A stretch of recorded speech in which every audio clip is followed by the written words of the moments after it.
ಶಿರಸಿ ತಾಲೂಕಿನ ತಾರ್ಗೋಡು ಹಾಲು ಉತ್ಪಾದಕರ ಸಹಕಾರ ಸಂಘದ ಸದಸ್ಯ ರಘುಪತಿ ಎಸ್ ಭಟ್ ಅವರ ಆಕಳು ಮರಣ ಹೊಂದಿದ ಕಾರಣ ಧಾರವಾಡ ಸಹಕಾರ ಹಾಲು ಒಕ್ಕೂಟದ ಉಪಾಧ್ಯಕ್ಷ ಸುರೇಶ್ ಚಂದ್ರ ಕೃಷ್ಣ ಹೆಗಡೆ ಕೆಶಿನ್ಮನೆಯವರು ಮೃತ ಜಾನುವಾರಿನ ಮಾಲೀಕರಿಗೆ ಜಾನುವಾರು ವಿಮಾ ಯೋಜನೆಯ ಅಡಿಯಲ್ಲಿ 30,000 ರೂಪಾಯಿಗಳ ಚೆಕ್ ಅನ್ನು ವಿತರಿಸಿದರು.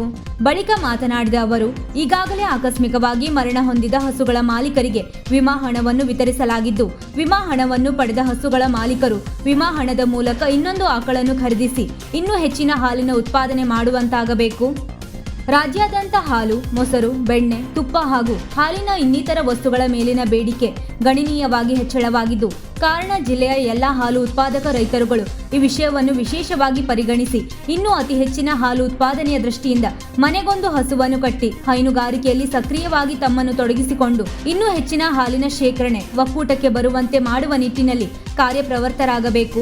ಜಿಲ್ಲೆಯಲ್ಲಿ ಪ್ರಸ್ತುತ ಪ್ರತಿದಿನ 83,000 ಲೀಟರ್ನಷ್ಟು ಹಾಲು ಶೇಖರಣೆಯಾಗುತ್ತಿರುವುದು ಬಹಳ ಸಂತಸ ತಂದಿದ್ದು, ಜಿಲ್ಲೆಯ ಹಾಲು ಉತ್ಪಾದಕರುಗಳಿಗೆ ನಮ್ಮ ಒಕ್ಕೂಟವು ಜಾನುವಾರು ವಿಮಾ ಸೌಲಭ್ಯವನ್ನು ಅತ್ಯಂತ ಕಡಿಮೆ ವಿಮಾ ಕಂತಿನ ದರದಲ್ಲಿ ನೀಡುತ್ತಿರುವುದರಿಂದ ತಾವುಗಳು ಜಾನುವಾರು ವಿಮಾ ಯೋಜನೆಯಿಂದ ದೊರಕಿದ ಹಣದಲ್ಲಿ ಮತ್ತೊಂದು ಆಕಳನ್ನು ಖರೀದಿಸಿ ಹೈನುಗಾರಿಕೆಯಿಂದ ವಿಮುಖರಾಗದೆ ಇನ್ನೂ ಹೆಚ್ಚಿನ ಹಾಲಿನ ಉತ್ಪಾದನೆ ಮಾಡುವಂತಾಗಬೇಕು.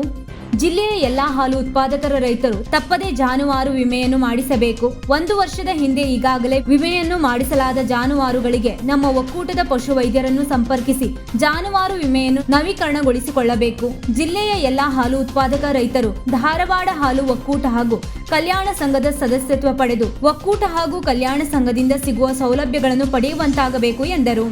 ಈ ಸಂದರ್ಭದಲ್ಲಿ ತಾರ್ಗೋಡು ಹಾಲು ಉತ್ಪಾದಕರ ಸಹಕಾರ ಸಂಘದ ಅಧ್ಯಕ್ಷ ನಾರಾಯಣ ವೆಂಕಟರಮಣ ಹೆಗಡೆ, ಮುಖ್ಯ ಕಾರ್ಯನಿರ್ವಾಹಕ ಗುರುಪ್ರಸಾದ್ ಹೆಗಡೆ, ಸಂಘದ ಆಡಳಿತ ಮಂಡಳಿಯ ಸದಸ್ಯರು, ವಿಸ್ತರಣಾ ಸಮಾಲೋಚಕ ಜಯಂತ್ ಪಟಗಾರ್ ಹಾಗೂ ಹಾಲು ಉತ್ಪಾದಕರು ಉಪಸ್ಥಿತರಿದ್ದರು. ವೀಕ್ಷಕ ಮಹಾಪ್ರಭುಗಳೇ, ನಮ್ಮ ಚಾನಲ್ ಅನ್ನು ಸಬ್ಸ್ಕ್ರೈಬ್ ಮಾಡಿ, ಶೇರ್ ಮಾಡಿ, ಪ್ರೋತ್ಸಾಹಿಸಿ.